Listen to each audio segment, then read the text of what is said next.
kemarin kita sudah berdiskusi oleh karena banyaknya kebutuhan literasi untuk teman-teman muda, terutama karena banyak pemuda sekarang ini mau aktif di bidang usaha atau bisnis dan juga di bidang politik mungkin, atau bahkan teman-teman kita yang masih muda ini senang berorganisasi. Maka kita merefleksi kejadian-kejadian yang kita alami dulu waktu kuliah. Basic kita, banyak teman-teman di Ngopi-Ngopi ini aktif di literasi ya, organisasi literasi, dan kita merasa kita ingin memberikan sumbangsih literasi dalam dunia psikologi terapan. Nah, kali ini kita akan mereview atau membedah buku yang sering sekali kita pelajari semasa kuliah tentang psikologi terapan ya, supaya teman-teman bisa lebih memahami tentang behavior, tentang interaksi dengan orang-orang begitu, supaya relasi teman-teman menjadi lebih baik dan bagaimana teman-teman memahami psikologi itu jauh lebih akuntabel begitu. Nah, yang akan kita bedah buku kali ini adalah buku yang kita anggap selama dulu aktif di literasi sebagai buku yang sangat efektif sekali untuk kita jadikan basic pemahaman dasar tentang psikologi, yaitu buku Merekayasa Kepatuhan ya, atau Psikologi Persuasif yang ditulis oleh Robert B. Cialdini PhD. Ini buku yang sangat bagus sekali teman-teman, terbitan 2005. Saya pribadi sudah lupa membacanya berapa kali, mungkin 5 kali lebih. Kita akan mereview ini, membedah ini per bab. Jadi satu konten, satu bab, dan ini ada kalau tidak salah 6 bab ya. Kalau tidak salah 6 bab, jadi nanti kita akan jadikan 3 konten. Sekarang kita fokus pada bab 1.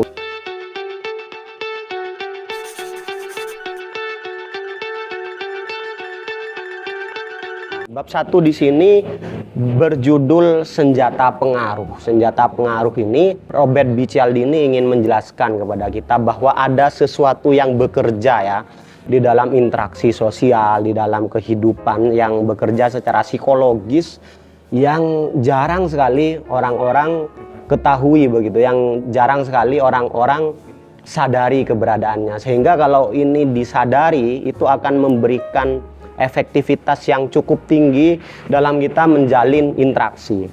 Nah, senjata pengaruh ini ada quote ini teman-teman di dalam senjata pengaruh. Kalau teman-teman membacanya nanti, seperti biasa kita disclaimer, bagaimanapun teman-teman harus membaca sendiri begitu. Ini hanya menstimulus teman-teman untuk lebih mendalami lagi buku yang kita review sekarang ini. Ada tagline di sini, atau quote yang dibawakan oleh Albert Einstein, yaitu semua harus dibuat sederhana mungkin tapi bukan disederhanakan. Di bab ini Robert B. Cialdini mengutip suatu cerita bahwa dia punya teman di Arizona itu yang nelpon ke dia gitu, excited begitu kan, sangat bersemangat nelpon ke Robert Cialdini. Halo Robert, ini saya punya pengalaman yang unik ini dan saya mau cerita. Ceritanya temennya ini menjual seperti perhiasan begitu ya, seperti mungkin kayak mutiara atau apa perhiasan yang di sana. Tapi di musim turis ya, kalau di Amerika itu mungkin ada musim bulan-bulan tertentu yang ada turis banyak sekali ke sana, dan dia menjual perhiasan dan itu tidak laku-laku teman-teman. Dia sudah menjual dengan harga yang pas begitu menurut harga pasaran, tapi tidak laku-laku. Nah, akhirnya dia bingung gitu, kenapa tidak laku-laku. Akhirnya dia nelpon ke karyawannya karena sudah putus asa, sudah beberapa minggu tidak laku. Dia menulis surat, atau ini karena settingnya dulu ya di tahun 2005, pasti kejadiannya sebelum ini. Dia menulis surat kepada karyawannya, ya udah deh, perhiasan saya itu jual aja separuh begitu. Ada tulisan di sini 1/2 gitu. Naasnya karena dia tidak laku-laku dengan harga normal dan disuruh jual dengan separuh harga supaya laku.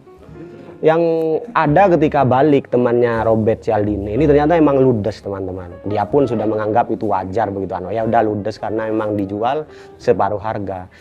Tapi yang mengejutkan adalah bahwa ternyata perhiasan itu sama karyawannya tidak dijual separuh harga. Karyawannya itu salah paham ya, dia menganggap surat itu adalah jual perhiasannya dengan 2 kali harga begitu. Jadi perhiasan itu dijual dengan harga 2 kali lipat dari biasanya dan ludes begitu. Nah di sana dia ingin tanya begitu, karena Robert Cialdini dianggap sebagai orang yang ahli di bidang psikologi, kejadian apa kayak gini. Nah Robert Cialdini akhirnya memberikan banyak cerita-cerita ya. Dia menceritakan bahwa itu terjadi dalam banyak aspek, salah satunya di binatang gitu kan. Binatang itu juga punya senjata pengaruh ya. Jadi di sana ada penelitian katanya yang dilakukan oleh M.W. Fox ya dari Harvard itu mengatakan bahwa sebenarnya kayak induk angsa itu melindungi anak-anaknya itu juga ada ciri khasnya tersendiri, seperti dia bunyinya seperti yang cip dan lain sebagainya. Bahkan induk angsa itu menganggap anak-anaknya yang bunyi cip atau sesuatu yang bunyinya persis seperti anak-anaknya itu dianggap anak-anaknya dan dilindungi, bahkan meskipun bentuknya itu seperti bukan anaknya itu. Sehingga banyak dia memberikan perbandingan cerita di sini. Hal ini seperti sebuah pola yang direkam dengan tape dalam tubuh hewan tersebut. Saat situasi musim kawin datang, maka kaset musim kawin yang akan diputar. Begitu pula ketika situasi pengasuhan yang muncul, maka kaset berisi perilaku keibuan yang diputarkan. Jadi di dalam diri kita itu, bahkan di binatang ya, ketika diteliti itu punya sesuatu ya, seperti ciri tertentu, seperti rekaman tertentu yang itu bisa muncul ketika ada stimulus tertentu begitu teman-teman. Nah dalam konteks yang tadi yang dialami oleh temannya Robert Cialdini itu kejadian yang unik, yang itu sama dengan apa yang terjadi kepada binatang-binatang dan ini lainnya, yaitu ada stereotip di dalam masyarakat kita bahwa mahal itu sama dengan bagus begitu. Ada stereotip itu pandangan umum lah ya. Pandangan umum yang anggapan umum bahwa mahal itu sama dengan bagus. Maka tadi ketika berlian itu dijual dengan harga yang standar, itu dianggap tidak bagus begitu, karena ini biasa begitu. Atau bahkan ketika diturunkan harganya malah tidak ada yang minat, karena nilai daripada berlian itu sendiri itu kan bukan karena harganya tapi karena keunikannya. Nah malah ketika itu dibuat mahal, malah berlian itu laku keras begitu teman-teman. Sehingga berlakulah stereotip tadi, ada di benak kita stereotip bahwa mahal sama dengan bagus, dan ketika dimahalkan maka sesuatu itu akan dibeli karena dianggap bagus oleh para turis begitu teman-teman. Nah uniknya tape recorder atau apa yang ada di pikiran kita itu teman-teman itu tidak pada keseluruhan persoalan begitu, tidak pada keseluruhan pada pandangan umum begitu, tapi pada sesuatu yang spesifik, yang unik gitu. Misalkan contohnya tadi seperti yang anak angsa itu, yang menjadi kode bahwa itu adalah anaknya adalah bunyinya yang cip begitu ya. Nah, jadi ada sesuatu yang khas begitu, ada sesuatu yang unik di dalam diri kita itu yang bekerja oleh karena sesuatu yang spesifik begitu. Jadi ini tidak semua hal, maksudnya akhirnya diteliti, buku ini akhirnya berhasil meneliti hal-hal apa saja yang mungkin bisa digunakan di dalam dunia psikologi sehingga bisa memberikan pengaruh yang sangat efektif, seperti halnya kejadian dari temennya yang bisa menjual perhiasan tadi itu. Nah di sini dijelaskan teman-teman bahwa salah satu hal dalam psikologi yang itu ibarat kata itu rekaman ya, dan itu bisa diputar ketika sesuatu terjadi, stimulus terjadi, yaitu tentang alasan. Biar saya bacakan. Seorang ahli psikolog sosial Universitas Harvard, sebuah prinsip perilaku manusia yang sangat terkenal menyatakan bahwa kita akan lebih mudah membuat orang melakukan sesuatu untuk kita jika kita meminta orang lain melakukannya dengan disertai alasan. Nah ini pertama sudah ketemu ya, di Robert Cialdini ini udah meneliti bahwa ada satu hal yang unik, yaitu alasan. Ini dilakukan kepada beberapa mahasiswa ya, di sebuah mesin fotokopi. Ada orang yang minta tolong untuk apa ya namanya itu, untuk mendahului antrian, yang satu tidak tanpa mengatakan alasan, yang lainnya mengatakan alasan, dan 94% itu diperbolehkan orang nerobos antrian itu kalau punya alasan gitu. Ada misalkan boleh saya mendahului Anda karena saya buru-buru sekali karena saya sedang ujian, dan itu 94% dikasih begitu. Dengan yang hanya sekedar boleh saya mendahului Anda untuk ini, yang tanpa alasan begitu. Nah, yang unik lagi, ini yang paling menarik itu bukan tentang apa alasannya, teman-teman. Sekali lagi, hal spesifik ya, hal spesifik di sini yang efektif untuk psikologi itu adalah bukan apa alasannya, tapi yang penting ada alasan. Karena ada satu kata-kata seperti ini. Maafkan saya punya 5 halaman, bolehkah saya menggunakan mesin fotokopi terlebih dahulu karena saya harus mengkopinya. Nah, harus mengkopinya itu bukan alasan yang kuat, teman-teman. Harus mengkopinya, dia itu hanya tidak punya alasan. Sebenarnya terserah alasannya apa, tapi suatu permintaan yang disertai oleh alasan itu akan lebih efektif. Dan tadi meskipun dia cuma mengulang, maksudnya kan dia sebenarnya tidak punya alasan apa-apa untuk mendahului begitu kan. Tapi dia tetap punya kesuksesan sebesar 93%, teman-teman. Dibanding yang tidak punya alasan tadi, yang kesuksesannya hanya 60%. Jadi Robert Cialdini mengidentifikasi satu hal yang spesifik yang ada di benak kita dalam interaksi sosial yang bisa ke-trigger untuk kita bisa efektif saat menginginkan sesuatu, maka pintalah sesuatu beserta alasan, tidak peduli apapun alasannya. Ya mungkin semakin bagus alasannya ya semakin efektif begitu. Tapi di sini bahkan mengatakan apapun alasannya. Tapi di sini ada tantangan, teman-teman. Sekali lagi karena tadi kata Robert Cialdini ini spesifik begitu kan, hal-hal yang unik, tidak berlaku sama begitu. Lalu bagaimana kita mengidentifikasi? Karena adalah mustahil jika mengharapkan diri kita dapat mengenali dan menganalisa semua aspek dalam diri seseorang dalam sebuah event dan situasi yang kita temukan, bahkan dalam satu hari. Kita tidak memiliki energi, waktu, dan kapasitas untuk melakukan semua itu.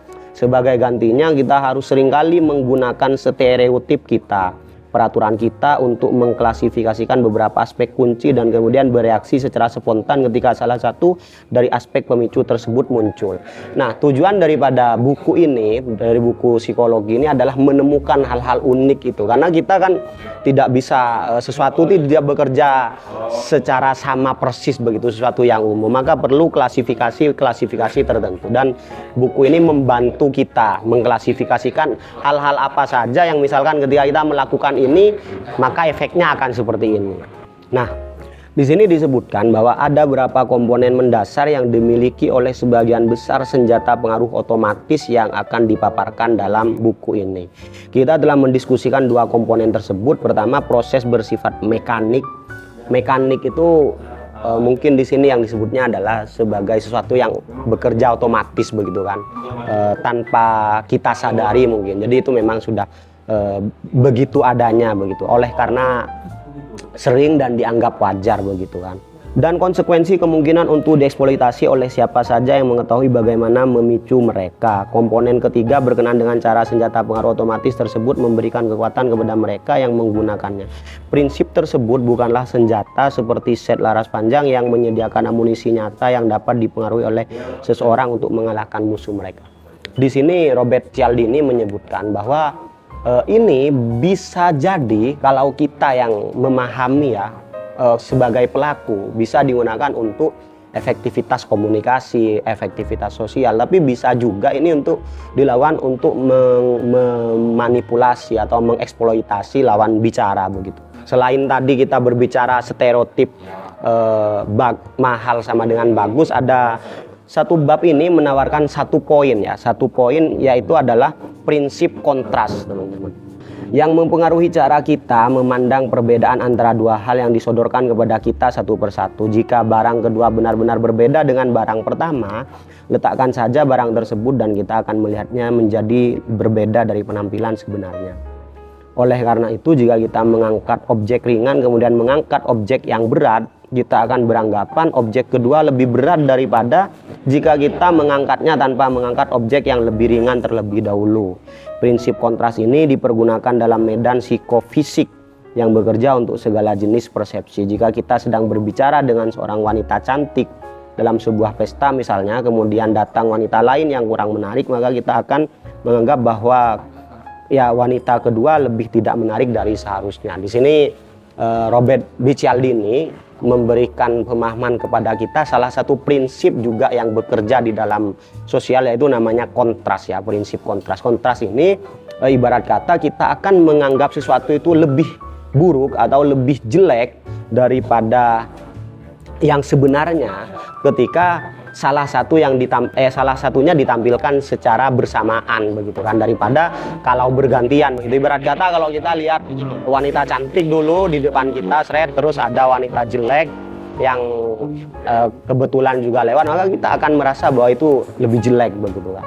Demonstrasi kontras perseptual terkadang dilakukan dalam laboratorium psikofisik agar mahasiswa dapat mengetahui sendiri secara langsung. Di sini ada penelitian teman-teman. Tangan mahasiswa itu ditaruh di air dingin, satunya ditaruh air panas begitu. Jadi ada 3 baskom, panas, air normal dan air dingin. Nah, ketika yang kanan ditaruh di air dingin, yang kiri ditaruh di air hangat, mungkin ya bukan panas ya, ditaruh di air hangat. Lalu secara bersamaan tangannya ditaruh di air yang normal, maka tadi air yang kanan ini merasa bahwa air yang normal ini adalah air hangat begitu, sedangkan yang hangat merasa bahwa air yang normal ini adalah air yang dingin begitu. Oleh karena itu efek kontras begitu teman-teman. Jelas bahwa senjata pengaruh yang kecil dan manis yang ditimbulkan oleh prinsip kontras bukanlah suatu yang tidak dapat dieksploitasi. Keuntungan terbesar prinsip ini bukan hanya ia bekerja dengan baik, akan tetapi juga karena prinsip ini tidak terdeteksi. Teman-teman, banyak sekali kejadian ya di dalam buku ini dijelaskan betapa prinsip kontras ini bisa sangat dimanfaatkan dalam sosial kita keseharian. Salah satu contoh begini. Ada sebuah penelitian, kalau misalkan orang berjualan ya, ada konsultan marketing, kalau kita masuk pada sebuah toko dan ada orang yang bertanya tentang produk-produk kita, maka di manakah yang dikasih tahu duluan? Maka si psikolog ini menjawab bahwa yang mahal duluan begitu kan. Padahal secara logika mungkin kalau ditawarin yang murah orang akan lebih beli. Tapi ada prinsip yang jauh lebih dalam, yang ada efek kontras ini seperti ini teman-teman. Robert Cialdini ini mengatakan kalau orang itu memberitahu yang mahal dulu, maka sesuatu yang lebih murah itu akan terkesan jauh lebih murah daripada sebenarnya. Contoh misalkan kita menganggap baju 100.000 itu mahal misalkan atau normal gitu. Tapi ketika kita masuk ke toko dan kita diperlihatkan baju yang harganya 2 jutaan, 1 jutaan, tapi ada di pojok sana ternyata baju yang harganya 100.000, maka itu akan jauh dianggap lebih murah begitu kan. Kesannya lebih murah. Tadi anggapan kita tentang 100.000 mahal itu menjadi ciut begitu, menjadi oh enggak, ini murah untuk baju yang di depan ini dipamerkan yang 2 jutaan begitu. Nah, ini terbukti teman-teman bahwa ada penelitian ya, kalau di mall-mall begitu seringkali mungkin kita tahu kalau ke swalayan, ke pasar begitu, seringkali kita ingin membeli sesuatu yang mungkin harganya 50.000, let's say misalkan itu adalah makanan begitu, atau ke Alfamart atau ke Indomaret kita mau beli sesuatu yang harganya 50.000, tapi ketika kita melihat coklat ternyata harganya cuma 3 ribuan, minuman tertentu misalkan harganya cuma, terbukti menurut penelitian kita orang-orang itu belanja lebih banyak begitu daripada sesuatu yang ingin dia beli sebenarnya, yaitu karena hal-hal yang recoki, yang murah-murah dan lain sebagainya itu terkena yang namanya efek kontras.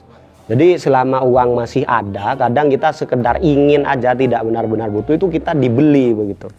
Itulah sehingga efek kontras ini bisa kita gunakan dalam banyak hal teman-teman, dalam banyak hal, dan ini bisa memberikan kita keuntungan tertentu dalam dunia sosial kalau kita menggunakannya dengan baik. Nah, itu saja mungkin bab 1 yang kita bahas di buku Psikologi Persuasif ini. Di akhir bab, Robert Cialdini mereport salah satu surat dari seorang mahasiswa di Amerika kepada orang tuanya ya. Saya bacakan surat ini karena ini hampir di semua kalimat atau paragrafnya mengandung yang namanya efek kontras ini, teman-teman. Saya bacakan. Laporan pembaca dari orang tua seorang siswi. Ayah dan ibu tersayang, saya mohon maaf karena sejak saya pergi untuk bersekolah, saya jarang menulis surat. Saya akan menceritakan kisah terbaru saya. Ini dari siswi ya, ngirim ke orang tuanya. Tapi sebelum itu, saya mohon agar kalian duduk terlebih dahulu. Kalian tidak akan dapat membaca lebih jauh kecuali jika kalian duduk sekarang. Baiklah, saya baik-baik saja saat ini. Retakan tempurung kepala dan gegar otak akibat saya meloncat melalui jendela asrama saat gedung tersebut terbakar beberapa saat setelah saya tiba. Sudah jauh lebih sehat sekarang. Saya hanya menghabiskan 2 minggu di rumah sakit dan saat ini sudah hampir dapat melihat dengan normal. Sakit kepala juga hanya sekali sehari menyerang saya. Untung kebakaran di atas asrama dan lompatan saya disaksikan oleh seorang penjaga pompa bensin dekat asrama. Dia satu-satunya orang yang memanggil pemadam kebakaran serta ambulan. Dia juga mengunjungi saya di rumah sakit dan karena saya tidak memiliki tempat tinggal akibat terbakarnya asrama, dengan ramah ia menawarkan untuk berbagi apartemen. Saya harap teman-teman bisa mengikuti laporan surat ini ya. Ini kan ada hal menarik di belakang. Apartemen tersebut sebenarnya adalah kamar basement, tapi cukup baik. Dia adalah seorang pria yang sangat baik dan kami berdua saling jatuh cinta serta merencanakan untuk menikah. Kami belum menentukan tanggalnya, tapi pernikahan tersebut akan dilaksanakan sebelum kehamilan saya mulai tampak. Benar, ayah dan ibu, saya sedang hamil. Saya mengetahui betapa inginnya kalian menjadi kakek dan nenek, dan saya juga tahu bahwa kalian akan menerima bayi tersebut dan memberikannya cinta, kasih sayang serta perhatian sebagaimana yang kalian berikan kepada saya sewaktu kecil. Satu-satunya faktor yang menunda perkawinan kami adalah pacar saya memiliki infeksi kecil yang menghalangi kami untuk dapat melewati tes darah pernikahan. Dan kecerobohan saya membuat saya juga tertular. Sekarang, setelah saya menyampaikan kepada Anda berita terkini, saya ingin mengatakan kepada kalian bahwa tidak ada asrama yang terbakar. Saya tidak pernah menderita retak tulang tengkorak dan gagar otak. Saya tidak pernah dirawat di rumah sakit dan saya tidak terinfeksi. Dan saya tidak memiliki seorang pacar pun. Tapi saya memang mendapatkan nilai D dalam pelajaran sejarah Amerika dan F dalam kimia. Dan saya ingin kalian melihat nilai tersebut dengan sudut pandang yang tepat.